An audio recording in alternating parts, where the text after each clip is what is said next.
We began discussing Jewish marriage last week, and you will recall that there are two separate ceremonies in a Jewish marriage. Ceremony one is called Erusin, also Kiddushin. Kiddushin, which means sanctification, and Erusin, that is betrothal, are synonymous halachically. So ceremony one is called Erusin or Kiddushin. Ceremony number two is called Nisuin.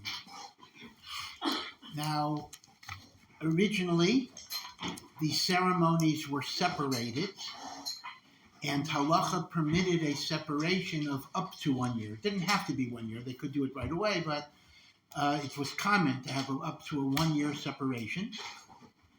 Bisman Hazeh, for reasons that we will discuss a little later, we actually combine it. So a Jewish wedding ceremony is a combination of Erusin and Nisuin. And we'll point out again what is part one and what is part two, and they were separated by a year apart in the Torah's times and even in the Gemara's times, because the idea of the unification of Erusin and Nisuin is around the time of Rashi. It goes around the time of the 11th century, the 1000s and the like. Now, what happens when a woman is an arusa? Oh, and again, let me just remind you, do not confuse this term Erusin with the modern Hebrew usage of the word Erusin. In modern Hebrew, Erusin means engagement. So when somebody says you're invited to an Erusin, that is not going to be a ring ceremony. That's just going to be an engagement party. So Erusin is the same as a vortz, same as l'chaim or whatever it is, okay? So it's very, very important that you don't confuse classic halachic terminology with modern Hebrew. In other words, in modern Hebrew, Erusin is an engagement. It does not create a marital bond. But halachically, when there's Erusin, there's actually a marriage. Now, what is the status of a woman between Erusin and Nisuin? Meaning there was Erusin, there was not yet Nisuin. So she is married. If she lives with another man, she's guilty of adultery, as well as the man is guilty of adultery. However, because Erusin, she is not yet living with her husband, the husband is not obligated in her support. It would still be her father's duty if she's young enough. Her husband does not inherit her if she dies. Right? A husband only inherits property from his wife when there is nisuin, not beforehand. So there's no duty of support. The husband has no rights of inheritance. And if, for example, in the time of the temple, where a wife of a Kohen could eat the truma, an arusa would not be allowed to eat the truma. She could not eat the special truma. And there's also a special interesting rule about annulment of vows. We know the halacha that a husband can annul vows that his wife made if these vows involve deprivation, like I'm not going to eat chocolate or whatever it is. And this is in Parshas Matos at the end of the book of Bamidbar. And the halacha is that the vows do have to be a vow of deprivation. And the husband can do it only on the day that he hears the vow. So if he hears of the vow 1 second before sunset, he only has a second to annul the vow. If he hears about it at the very beginning of the day, 1 second after sunset, he has 24 hours. But the halacha is a husband can annul these vows only if she made the vow as a nosu'ah. If she made the vow as an arusa, so this is very interesting, the annulment requires the joint concurrence of the father and the husband. It gets very complicated because each of them will be measured in a different time frame, meaning to say each one has to annul the vow on the day that they heard it. So if Dad heard it on Monday, Dad has until Monday sunset. And if Oros heard it on Tuesday, he has until Tuesday sunset. But if either of them miss their deadline, the vow cannot be annulled. Okay, so that's an arusa. Once there's nisuin, then everything reverses. The husband is obligated to support his wife. We'll talk about kola a little later. The husband does inherit her. The husband has the exclusive right to annul her vows, and if the husband is a Kohen, that is when she is permitted to eat truma. Okay, so there's erusin and there is nisuin. Now, how is erusin effected?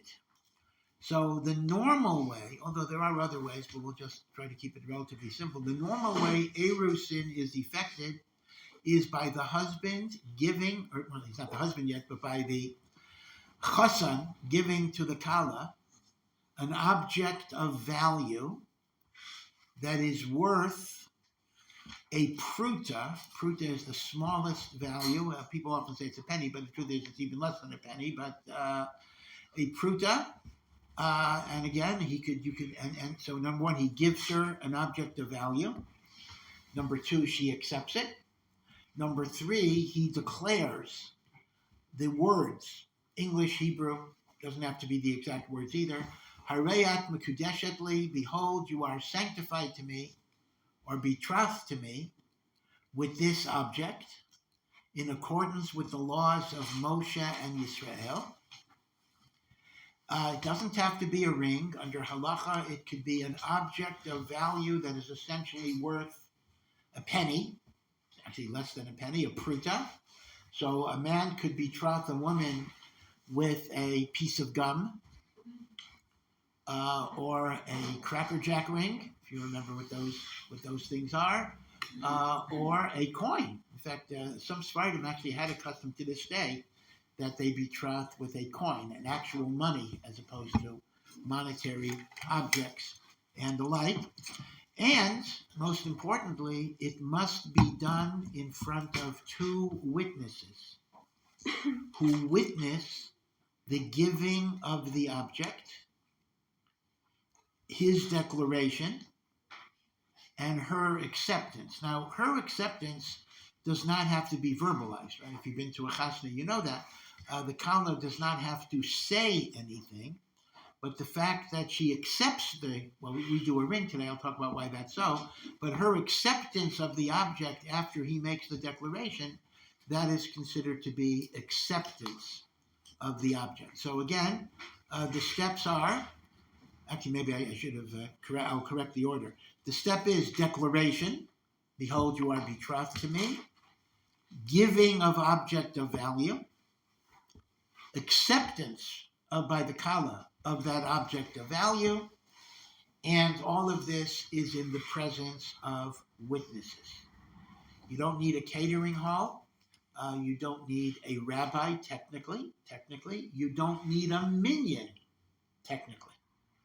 But you do need two witnesses. And here the principle is, in fact, if we ask ourselves, who are the most important people at a Jewish wedding? Well, the first would be the chassan and the kala. That would be obvious. But after that is not the rabbi or even the parents. After that are the witnesses, because without the witnesses, they are not married. Witnesses are called eidim. Now, please note, contrary to what people think, although there is a halachic obligation to have something called a ketubah, which is a marriage contract, and it is an obligation, that is not a necessity for the validity of a marriage. A marriage will be halachically valid even without a ketubah, right? So what makes the marriage valid is not the ketubah. We'll talk about it shortly, why there is a ketubah. What makes the marriage valid is the giving of the object of value in front of witnesses. Now, the witnesses, on the other hand, there are many, many halachot regarding the witnesses. There have to be two witnesses, number one. Number two, the witnesses cannot be related to each other, nor can they be related to the chassan or the kala. And of course, obviously, there are going to be questions. What is the halachic definition of related? Everybody's related. And also, what if you're related through marriage? So there are different levels here, but let's put it this way. At least as far as uncle, first cousin, brother, for sure, they cannot be kosher witnesses. And anyone that is that level of relationship, that if they're a woman, that will passel their husband as well, right? So the husband of a cousin, one who married my female cousin, could not be a witness at my wedding and the like.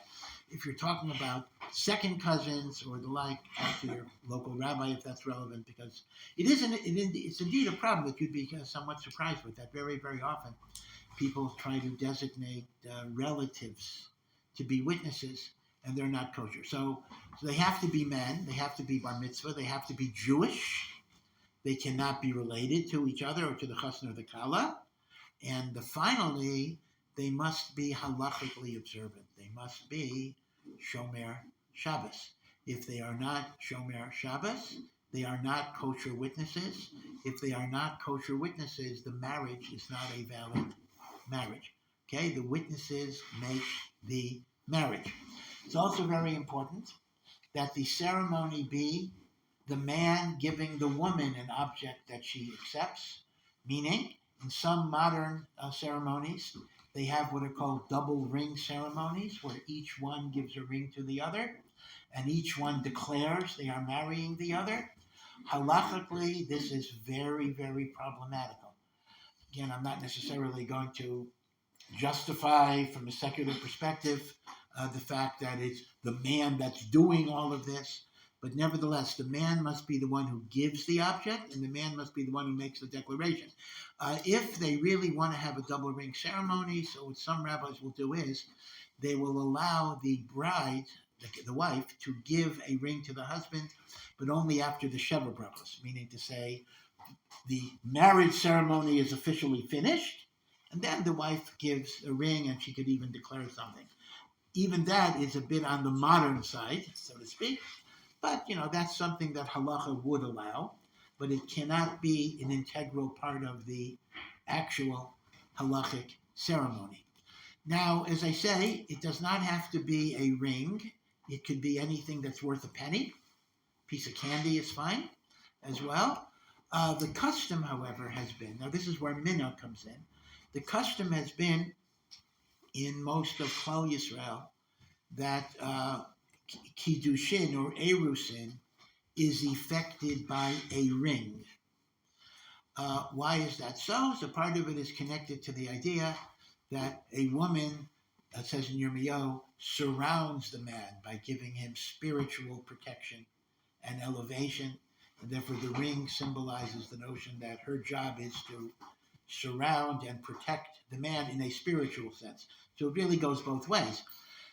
At least historically, the man would protect the woman physically from danger or whatever it would be, and the woman protects the man spiritually by giving him the ability to contain his sexuality and his intimacy within the framework of holiness and becoming a parent and the like. Now, there are other minhagim. Should the ring be gold or silver? The custom is that it's gold because gold is connected to rachamim. On the other hand, some will use white gold instead of yellow gold because yellow gold is the cheder egel, so to speak. So there are many, many different customs. Again, because there is such a diversity of custom, you have to check with whoever is going to be conducting your wedding as to what minhagim they are going to follow. But one custom that is pretty strong is that the wedding band, the wedding ring that the chassan gives the wife, again, what the wife gives the husband afterwards could be anything, that's a separate thing, but what the husband gives the wife as a wedding ring should be unadorned and unengraved. It should not have a jewel in it, like a diamond. It should not have engraving in it. And the reason that's given is a bit of a weak reason, but this is the reason that's given, and that is, when you have engravings, the woman might overestimate what it's worth, meaning she might think she's getting a $1,000 ring, when in fact it's only $500 or whatever it would be, and that would make the marriage not valid because she was married under a mistaken impression, and therefore we keep the ring as simple as possible. You may notice that right before, if you stood closely at a Jewish chasna, you may notice that right before the chassan gives the kala the ring, the rabbi takes the ring, he shows it to the two witnesses, the two designated witnesses who are there, and he asks the chassan a few questions. He asks the chassan, do you own this ring? Because he has to own the ring. Do you owe money on the ring? Because if he owes money on the ring, he doesn't really own it. Right? So he has to say, hopefully, it's mine, I own it. And then the rabbi asks the witnesses, do you think this ring is worth a penny? Do you think it's worth a pruta? And hopefully they'll say yes. And only then will the rabbi give the ring back to the chassan and allow the chassan to go ahead and make the declaration in front of the witnesses who have to watch it like a hawk. They have to see exactly the chassan putting the ring on. Now again, let me point out that since you don't need a ring, there is no halacha that has to be put on a finger. I mean, even a ring, technically the kala could just grab it, hold on to it. But the custom is it's put on the finger, and the minhag generally is the index finger, usually of the right hand, etc. Okay. Now, once that is done, we'll call that the ring ceremony. She is actually an arusa. Ersin is done. She is now an eshet ish. She is now a married person. So here's the interesting question. Are they allowed at that point to hold hands? Are they allowed to kiss? Right? Like the may you kiss the bride, etc. Now again, I understand there are tznius issues about doing things publicly, but I'm asking halachically. So this is an interesting thing. One of the characteristics of erusin is even after erusin, chassan and kala are not allowed to have physical contact until nisuin, which means in the olden days there was a whole year they were not allowed to be together, they were not allowed to hug, they were not allowed to kiss. They weren't even allowed to have yichud yet until nisuin. Now it's only going to be a few minutes, we'll see, but just because the kala has a ring on her finger and the chassan has declared Ariyat Mekudeshet Li, they are married, but they are not yet permitted to have any physical contact with each other. And in fact, they would not even be allowed to have yichud unless it's a yichud that will be a nisuin, the nisuin ceremony itself. Okay. Now let's all right. So that's what erusin is. That is what erusin is. Now let's look at the things that are added to erusin. Right, we have the basic erusin ceremony, then we have add-ons. Okay, so add-on is before the erusin is done, 2 brachos are recited under the chuppah. 2 brachos by the Mesader Kedushin, by the rabbi that is marrying them.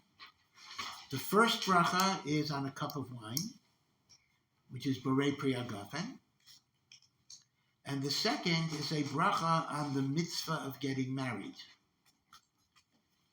Really, it's really reversed. In other words, the way it actually works is you're going to say, or the rabbi is going to say a bracha on the marriage, and that should be said over wine. So the Borei Pri Hagafen is like Kiddush. It's simply what we add because we're going to say a bracha over the marriage. Now, what does the bracha over the marriage say? Actually, it's a very interesting bracha. It says, Baruch atah Hashem Elokeinu melech haolam, asher kiddushanu b'mitzvosav v'tzivanu al harayos. You have commanded us over forbidden sexual relationships. V'tzivanu, v'yasar lanu es harusos. You have forbidden even relations between a man and his arusa. V'hitir lanu es hanesuot. And you have permitted us to have a union when there's nesuin. And it ends, Baruch atah Hashem mekadesh amo Yisrael, you have sanctified the nation of Israel through the chuppah, through the canopy, through the bayit, and the kedushin, chuppah v'kedushin. Okay, so 2 brachos are recited over a cup of wine, and then the chassan takes a sip, and then typically the kala's mother or whichever woman is escorting the kala gives some wine to the kala. So the chassan drinks a little wine, the kala drinks a little wine, then the rabbi will ask the witnesses about the ring. Is the ring worth a pruta? And then the chassan gives the ring to the kala with the words, Hariyat Mekudeshet li b'tabatzu. Behold, you are sanctified to me with this ring. Kedas Moshe v'Yisrael, in accordance with the laws of Moshe and Yisrael. Now, you may hear another announcement that the rabbi will make sometimes, and he will say, the designated witnesses to this marriage are these 2 people, and they'll add something to the exclusion of everybody else in this room. I don't know if you've ever heard that, but sometimes you'll hear that, sometimes you won't. Maybe not those exact words anyway. Now, why is there a need to say these are the only witnesses to the exclusion of everybody else? So this is based on a very interesting halachic principle, that when you have a large group of witnesses and any one of them is ineligible, let's assume you have 100 people who are witnesses. 99 of them are kosher witnesses, and 1 is a parent, or 1 is a brother, or 1 is not religious. It becomes like poison. That taints the whole witness group, and it's as if they're all eliminated. I mean, that would mean, given the fact that most of the time your parents are under the chuppah with you, and they see the giving of the ring, if they would have the status of witnesses, that would invalidate the whole marriage, even if you have 2 other kosher witnesses there. So in order to avoid the tainting of the witnesses by someone that's not a kosher witness, it is stipulated that the only witnesses for this ceremony are the 2 people that have been chosen.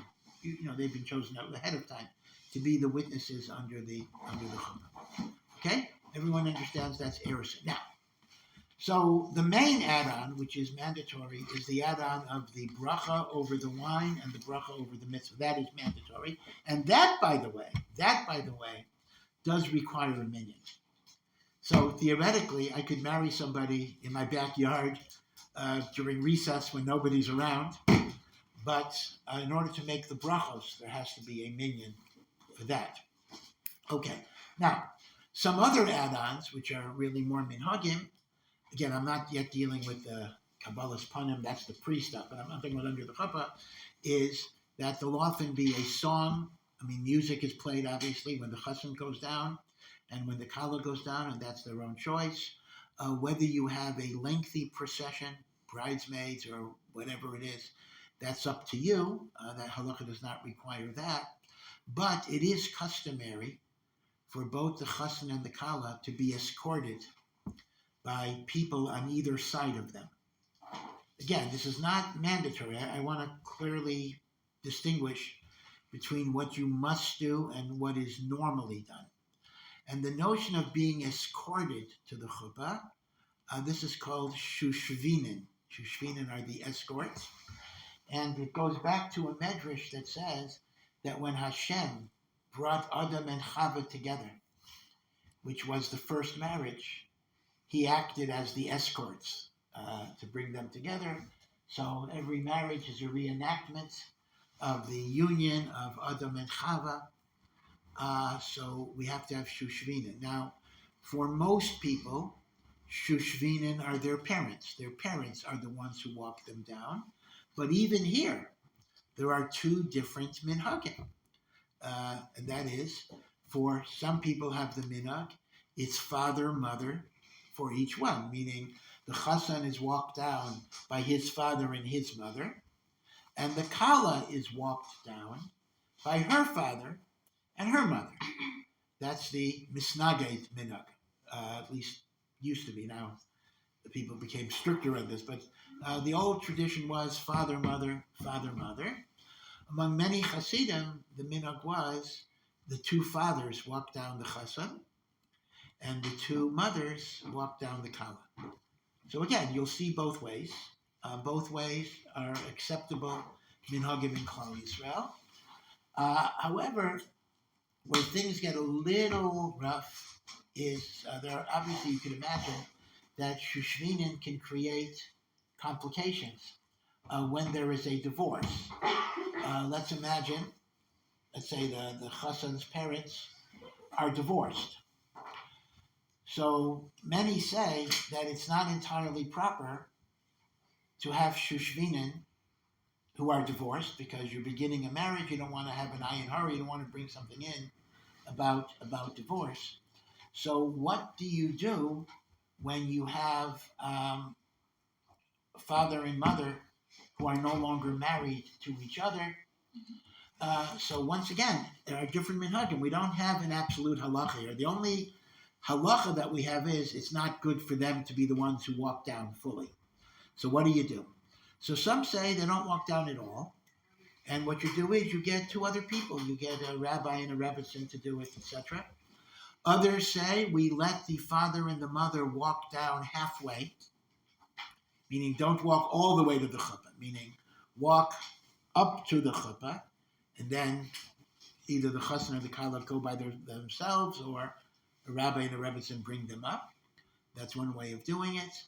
But the bottom line of this is, if this is going to cause hurt, pain, and humiliation, then under those circumstances, sparing your parents that pain is more important than all of these minhagim.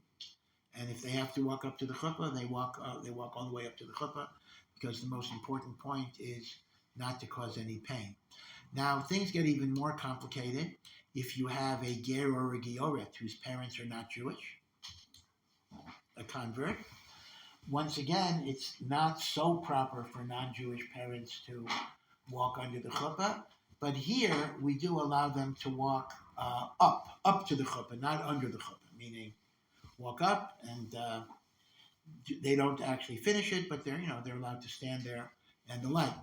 Now, one perennially painful issue for which there's never a good resolution is, what if the parents got divorced, but let's say dad got remarried? So now it's not just father and mother who are divorced, but it's also father, mother, and stepmother. And what if the stepmother raised the child, like from the age of 4? So the stepmother is kind of the mother. And maybe the stepmother is more mother than mother, in some sense. Those are really, really, really, really hard questions. Sometimes the conclusion might be that don't go with the parents at all if there's going to be so many fights and so much animosity over this. Other times families work it out. So as I say, though, this is the idea of Shushvinin, and Shushvinin is not a halacha, it is a minhag, and therefore we try to work it out in the best way possible. Other processions like sisters, whatever it is, that is totally optional. Many firm weddings do not have any processions other than the chassan and the kala and their shushvinin. Now, I had mentioned that the source of shushvinin is the connection of Hashem bringing together Adam and Chava. So every wedding is a reenactment of Hashem uniting Adam and Chava. But there's another aspect to a wedding, and that is, a wedding is also a reenactment of Maimed Har Sinai, of receiving the Torah, because receiving the Torah was a wedding. Hashem is the chassan and we're the kala. And therefore, there are minhagim of a wedding that are supposed to be connected to Matan Torah. And that is why, when the chassan and the kala are walked down the aisle, you will notice that the parents or whoever is walking them down are holding candles. Right? They hold candles all the way to the chuppah, which are then blown out or whatever, or put out. And the idea is because at Matan Torah, the Torah says there was thunder and lightning and fire in heaven. And every wedding is a reminiscence of receiving the Torah. Okay? But again, I want to be clear that I move now to minhagim, meaning the erusin ceremony are the brachos of wine and mitzvah, and the giving of the ring in front of the witnesses. The procession of the Shushvinan is a minhag, although it's a very beautiful and important minhag, but it is not an essential component of the marriage itself. That is why you will sometimes see in second marriages, some of these things are not done. Okay, that's also machlokes because they're not absolutely mandatory. Now, another thing that happens walking down is that when the kala reaches the chassan, the kala walks around the chassan, encircles the chassan, and there are different minhagim. Some have a minhag 3 times, but most have a minhag 7 times. Right? The kala walks around the chassan 7 times. Technically, nobody has to follow her, but usually because of her dress, her train, her mother or somebody is just holding this dress as she walks around. But technically, it doesn't have to be a whole procession. It's just her. That the minhag is she walks around the chassan. Now, what is the reason of walking around the chassan, and why 3 times and why 7 times? Right? What are the reasons for the minhag? So here, the notion of the woman surrounding the man is very similar to the minhag of why we give a ring. The pasuk says in Yirmiyahu, the Navi Yirmiyahu, Nekeva tisovev gever. A woman surrounds a man. A woman contains a man. A woman protects a man. It's a very important idea that one needs to think about, how the woman provides spiritual protection by creating a home. So part of it, she walks around to kind of surround him, protect him, create a wall for him. But why 3 times? So let me first mention three. You probably have never even seen 3 times. I actually haven't seen it either. But the minhag of, I'll tell you the reason for the minhag of 3, and then we'll move to the minhag of 7. The minhag of 3 is based on the fact that a man halachically has 3 obligations towards his wife. He must provide support, that's food and a lodging. Number 2, he must provide clothing. And number 3, he must provide marital intimacy. Those are the basic obligations. So in the Torah, there are 3 obligations. So essentially, she's tying him up. She's saying, you're tied to me with these 3 obligations. Don't forget it. That's not such a romantic idea, but that's a legalistic idea. That the 3 chiyuvim of the husband are food, which is support, economic support, clothing, and marital intimacy, called ona. The 7 is actually a more beautiful idea. One of the Nevi'im, Trei Asar, the 12 smaller prophets, is the Navi Hosea. And Hosea was a Navi in the 10 tribes in the northern kingdom of Israel. And that was always a very sinful kingdom dealing with Avodah Zarah. And at various points, Hosea was almost arguing with God.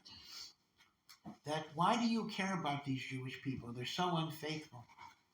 They're so idolatrous. They're like a woman who commits adultery over and over and over and over again. Because we're compared to God's wife. And at some point, the husband just gets rid of her. So Hosea was actually arguing with Hashem and saying, get rid of these people.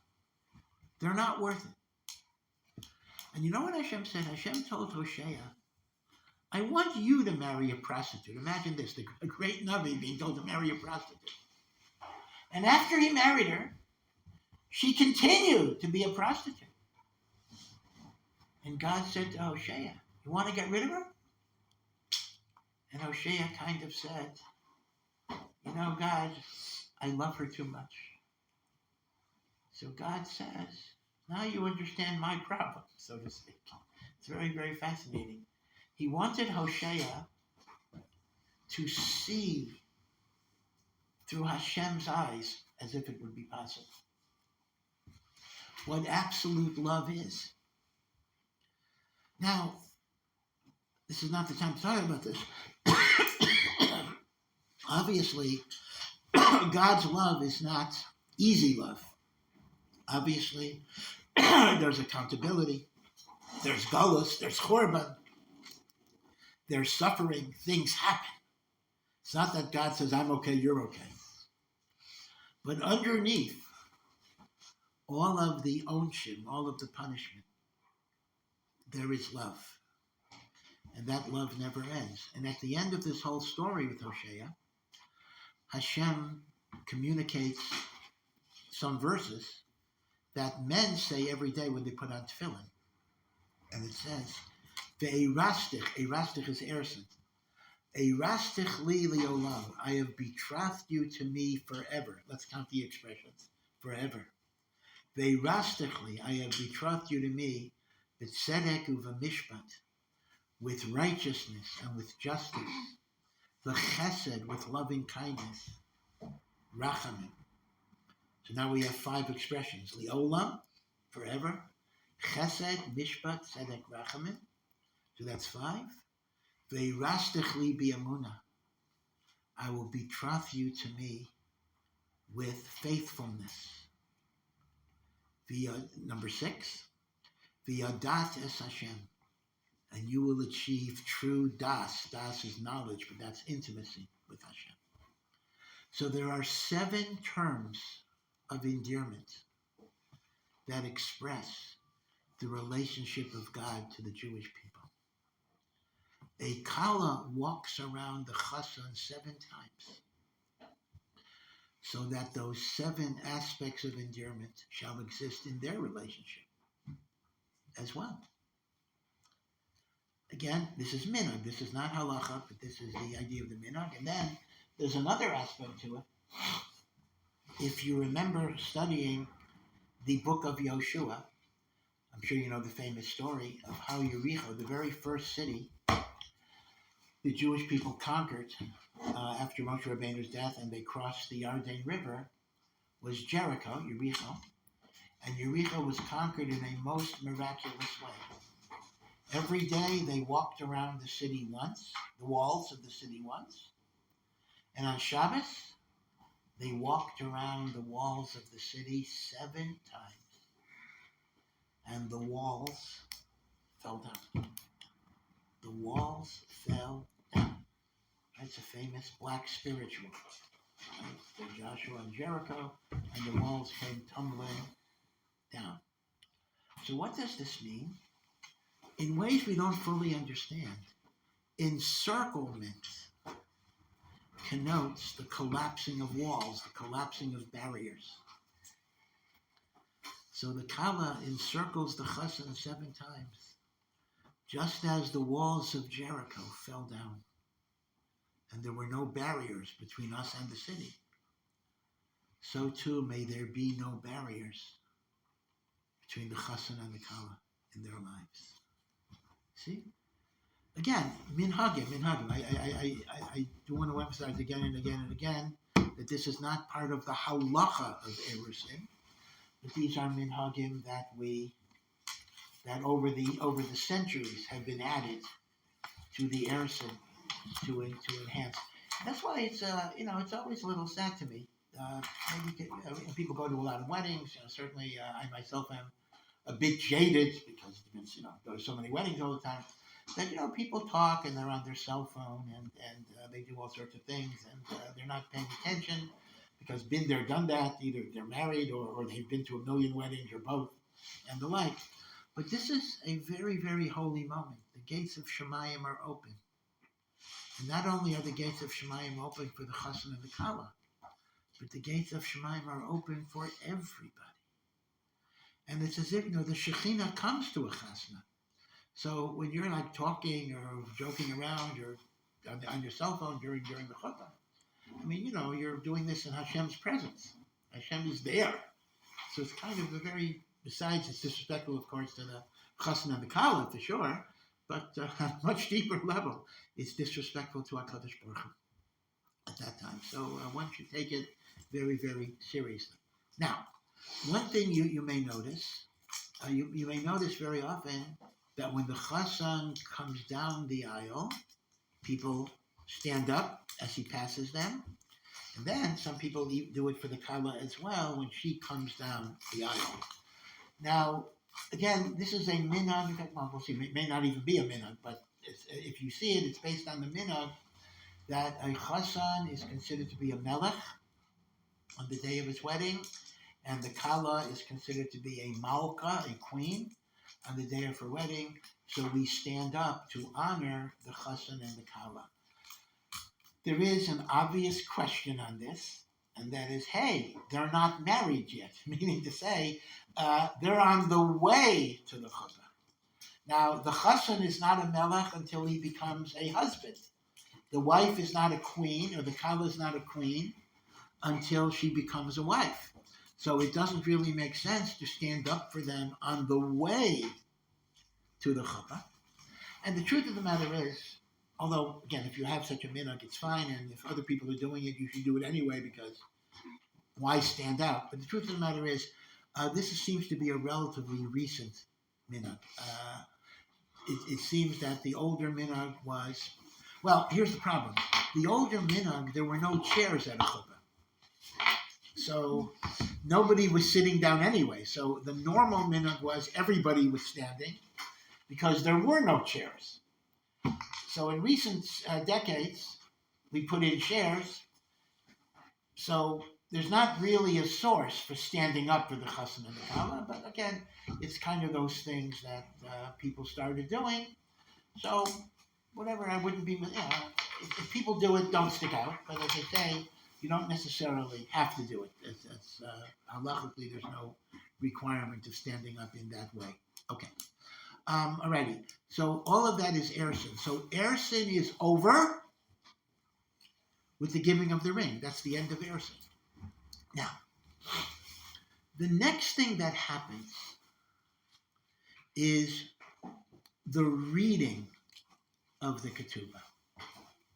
Now, what is ketubah or kesuba, however you pronounce it? So I'm going to go over the ketubah clause by clause because, hopefully you get married, you need to know what your ketubah is. But the ketubah essentially is a document written in Aramaic, not in Hebrew, that sets out the obligations of supporting, a husband has to support his wife, and it also provides financial, it's a very business type of contract. It provides financial protection in the event of death of husband or divorce. And we'll talk about this. Now, the halacha is, as I said before, a marriage is valid even without a ketubah, but you have an obligation to have a ketubah. And it's signed by witnesses and the like. Now, every Jewish marriage must have a ketubah signed by kosher witnesses. And they don't have to be, they could be the same witnesses who witnessed the ring ceremony, or there could be different ones. But the requirements of kosher witnesses are the same. So every Jewish marriage must have a signed ketubah, but there's no halacha that it has to be read publicly. So why is it read publicly? The answer is the function, the halachic function of reading the ketubah is simply to make a recognizable break between part one of the ceremony, that's erusin, and part two of the ceremony, that's going to be nisuin. Because we did an erusin ceremony. We are now going to do a nisuin ceremony in order to show that these are two different ceremonies that used to be separated by up to 12 months. We do something just to break it up, and customarily that's reading the ketubah. So if you ask me the question, does reading the ketubah belong to the erusin part of the ceremony or the nisuin part? It belongs to neither. It is the intermission. And that's why technically, and I'll even mention why this might be the case, technically, a drasha would be just as good. If you want to honor someone to speak, a rabbi to speak, It could be the rabbi that's doing the wedding, or it could be anybody. Or it could be a parent. You want your dad to speak, whatever it would be. Technically, you wouldn't have to read the ketubah. Now, again, it's customary that we read the ketubah even if there is a speech. But technically, the only function of reading the ketubah is to make a break between erusin and nisuin. Now, reading the ketubah does create a few problems. And again, I'm getting ahead of myself because I haven't really gone over the ketubah. But the ketubah differs whether the woman is a virgin or not a virgin, whether it's a first marriage or not a first marriage. The amounts of money are different, etc. Now, normally the ketubah is a private document. It's signed by witnesses and the woman keeps it so people don't know. But when the ketubah is read publicly, so again, 99% of the people at a wedding, the ketubah is a bunch of mumbled words in Aramaic, and nobody knows what it says anyway. But for the more learned elements, they'll know, virgin, not virgin, and they listen. They get a certain, maybe prurient interest is too strong of a term, but they get a certain curiosity in trying to figure out her status and the like. So reading the ketubah can sometimes be a bit of a problem. So the halacha basically is this, that you need a rabbi who knows how to do this, that even if it's a ketubah that is written for a non-virgin, when it is read publicly, the rabbi can just read it, if he knows how to do it, as if it was a virgin ketubah, meaning you don't have to read the words that are on the document. You can, if you know the words by heart, you can just do that, or mumble, or read it really fast, or the like. In fact, that is one of my specialties. I may boast. It's not a great specialty, but everybody has some specialty in life, and that is, I often get invited to weddings. I don't even know the chassan. I don't even know the kala, but the kala has a status that she doesn't want to be publicly read. So I'm known as somebody who can improvise the reading of a ketubah so that no negative information or no embarrassing information is conveyed, right? So that's something to be talked about. So again, if anyone has any particular issue, they would discuss it with the rabbi that'll be Masader, Kedushin, and the like. But as I say, even though you can improvise on the reading of it, but the actual written text should be proper. But again, I'm getting ahead of myself because we'll discuss this later. Okay. Now, I'm going to mention something here, that there is a difference in sequencing between the way weddings are done in America and the way many weddings are done in Israel, although not all. In America, or actually really all other countries except Eretz Israel, generally speaking, the ketubah is signed by the witnesses before the chuppah, before the Erusin ceremony, meaning there already is a signed ketubah before the chassan and the kala walk under the chuppah. So the ketubah is signed already. So the only thing that's done under the chuppah is reading the ketubah. And as I said a few moments ago, the only purpose of reading the ketubah is to make a break between erusin and nisuin.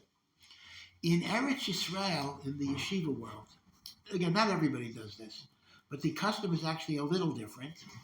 And that is, not only is the ketubah read between erusin and nisuin, but that is when the ketubah is signed by the witnesses. It's a little awkward because there's often no desk there, meaning to say the witnesses can be the same ones who witnessed the ring ceremony or different witnesses. But the guy who reads the ketubah reads up to where the witnesses sign. Then the witnesses sign under the chuppah, and then the rest of the ketubah is read. So that's a little awkward. The truth is, it does make a lot of sense in a sense, because it doesn't really make sense to sign a ketubah before they're married. A ketubah is a post-marriage commitment. But as I say, the standard minhag outside of Eretz Yisrael is the ketubah is signed by the witnesses before they go under the chuppah in Eretz Yisrael. In many places, I don't know what the Chabad minhag is in particular, but in many places they sign under the chuppah itself. Okay. Now, after the ketubah, we now begin part 2 of the marriage ceremony. Now, part 2 of the marriage ceremony, in the time of Chazal and the Torah, would have been a year later. And in fact, when you separated them, there was no big party for Erison. The ring ceremony was a ring ceremony. There wasn't any big party. Maybe it was just a family get-together. Part 2 begins with the recitation of 7 brachos. Now, this is fascinating because you wouldn't look at it that way. Most people look at the Sheva brachos under the chuppah as the end of the wedding ceremony. It is not. Sheva brachos is the beginning of Nisuin. It's not the end, it's the beginning. That's why we pour a second cup of wine. Now you may wonder, 5 minutes before I poured a cup of wine, and brachos were recited over it. Why can't I just use the same cup of wine? Now the truth of the matter is, now here I have to say, Chabad is a little different. The Chabad minhag actually is that they do use the same cup of wine because they treat it like one big mitzvah. They just refill it, whatever. So Chabad does have actually an unusual minhag here. But in most of the Jewish world, Ashkenazim and Sephardim, a separate cup of wine is poured because this is part 2. This is a new ceremony, a mitzvah of Nisuin. And in the mitzvah of Nisuin, which completes the marriage, step 1, it's the beginning, it's not the end, it's the beginning, is 7 brachos are recited. The first bracha, really it's 6. The first bracha is Barei Pri Hagafen, and then there are 6 additional brachos, some very short, and some a bit longer. The 7th bracha is a long bracha, for example. Okay, now, it's interesting that as soon as Sheva brachos are finished, the Kala and the Chassan are allowed to have physical contact. So it is very interesting that although after Erison, the Chassan and Kala cannot hold hands and can certainly not hug and kiss, technically, at the end of Sheva brachot, under the chuppah, they are allowed, although because of tznius, they will not be encouraged necessarily to do things publicly, but halacha does allow it. In fact, there was an old minhag Yisrael that when a chassan and kala leave the chuppah after the Sheva brachos, they leave holding hands. And that would be based on the idea that once the Sheva brachos are said, yichud, of course, is going to be permitted, and even negiah is going to be permitted. But it's the Sheva brachos that allow that, and the like. Now, the Sheva brachos can be divided up in many, many ways. Many Sephardim have a tradition that one person says all of the Sheva brachos, and that'll typically be the Masada Kedushin, or it could be somebody else, but they'll say all of the Sheva brachos. And then at the end, of course, the chassan and the kala drink from the wine again. But most people divvy up the honors, except the first bracha. In other words, often the first 2 brachas will go to one person because the first bracha is not really a wedding bracha. The first bracha is Barei Pri Hagafen. So you'll often see that Rabbi so-and-so, or father of Kala, or father of Chassan, or cousin of Chassan, whoever you're honoring, is honored with the first 2 brachas. And then everybody else gets 1 bracha. Okay, because it's only the first 2 are combined, because Barei Pri Hagafen is not really a separate wedding bracha and the like. Okay, that is an absolute requirement. Sheva brachos under the chuppah is step 1 of Nisuin. Step 1 of Nisuin. It's not the end of Nisuin, but it's the very first step of Nisuin. Now, Minhag. So I'm bringing in minhag. Minhag. Breaking of glass. Breaking of glass under chuppah. Source of that is actually a Gemara in Maseches Brachos. So it is a minhag, but it is sourced in the Gemara itself, where it mentions that one time people were having too much of a riotous time at a wedding, and they were forgetting about Hashem and forgetting about the Beis Hamikdash.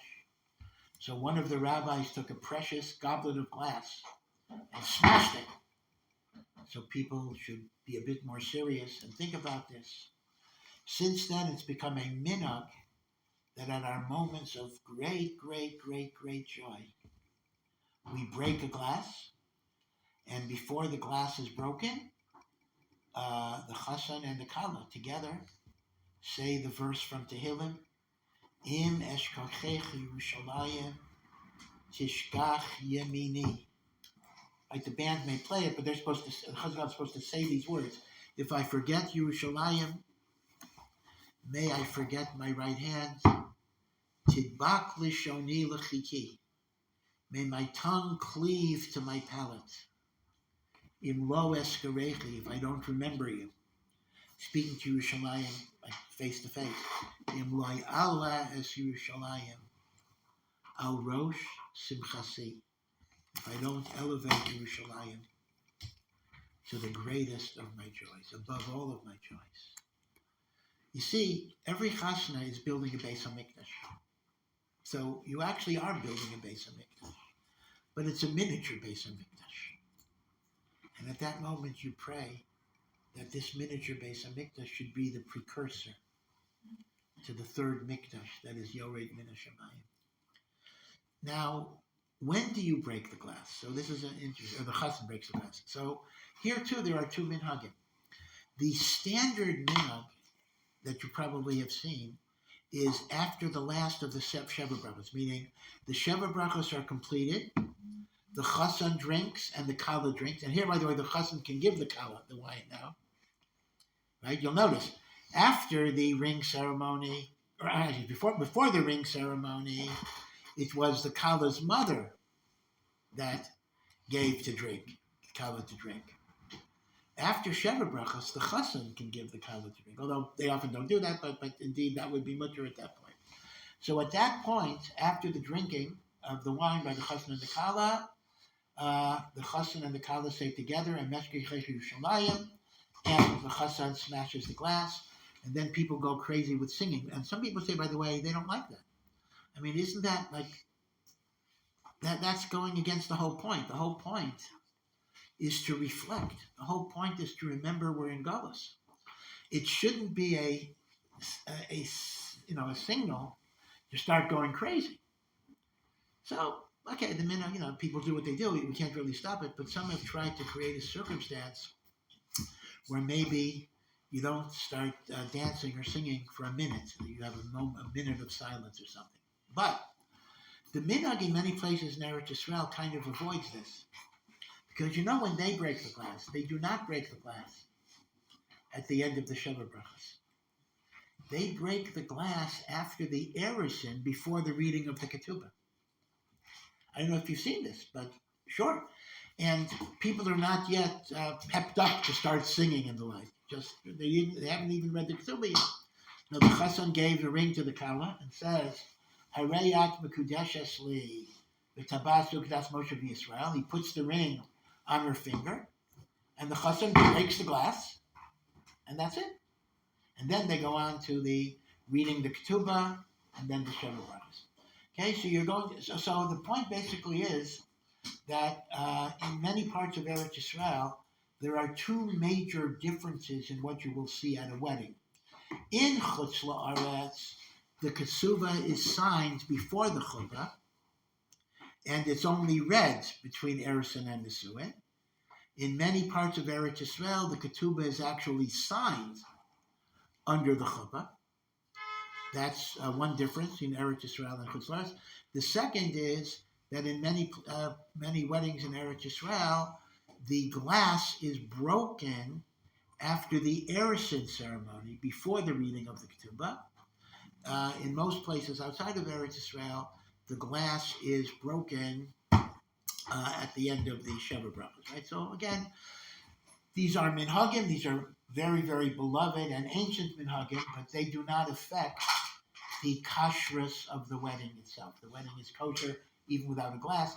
In addition, for example, the minhag is when the chassan goes down the aisle, there should be ashes, like cigarette ash or burnt ash, just like the Lahavdil the Goyim have on Ash Wednesday. It should be a little bit of ash on the forehead where the tefillin is worn to again commemorate the Churban Beis Hamikdash.